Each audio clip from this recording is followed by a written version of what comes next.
Isang mapagpalang araw nga ba sa atin lahat. Ako nga ba pala ulit si Charles Rodroque and this is our 365 Daily Devotion. So ngayong araw nga po ay tatalakayan natin about sa The Levites Concubine. At ang topic po natin ngayong araw ay about sa when Israel becomes the new Sodom. So ang ating pag-aaral ngayong araw nga tagpuan sa Judges chapter 19. And ang sabi po rito ay ng mga araw na iyon, nang walang hari sa Israel, may isang Levita na naninirahan sa malayang dako ng lupaing maburol ng Ephraim ang kumuha ng asawang lingkod mula sa Bethlehem sa Juda.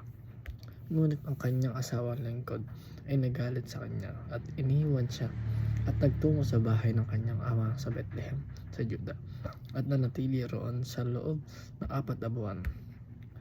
Ang kanyang asawa ay humayo at sumunod sa kanya upang makiusap na mabuti sa kanya na bumalik siya. Kasama niya ang kanyang tauhan at ang dalawang magkatuwang na asno. Nang makarating siya sa bahay ng kanyang ama, nakita siya ng ama ng asawang lingkod at magalak nitong sinalubong siya.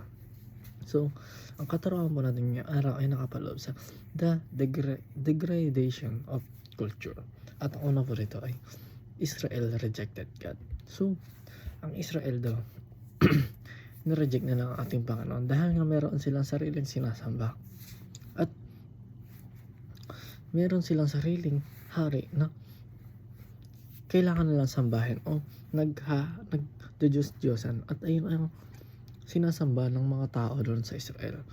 Kaya nireject nila ang totoong Panginoon na hindi nila kilala.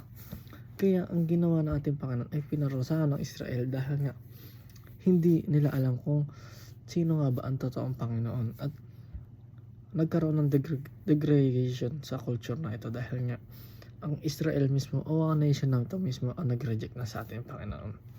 So ang pangalawa naman po sa turuan ay Israel embrace other gods.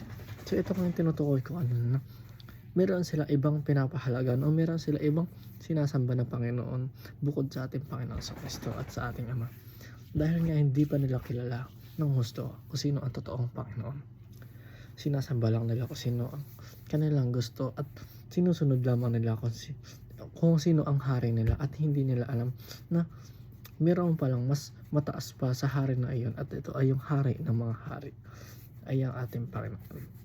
So ang last po sa ating katarungan, Israel became like the evil nations God destroyed. So ang Israel daw became like the evil nations at dinestroy ito ng ating Panginoon dahil nga gumagaya na sila ng evil nation. Hindi na ito maganda para sa paningin ng ating Panginoon, kaya kailangan na ito wasakan ng ating Panginoon. At ginawa ng ating Panginoon ay gumawa siya ng panibagong culture upang mamuhay ang mga tao na magkaroon ng isang tunay na Panginoon at magkaroon ng mapayapang buhay.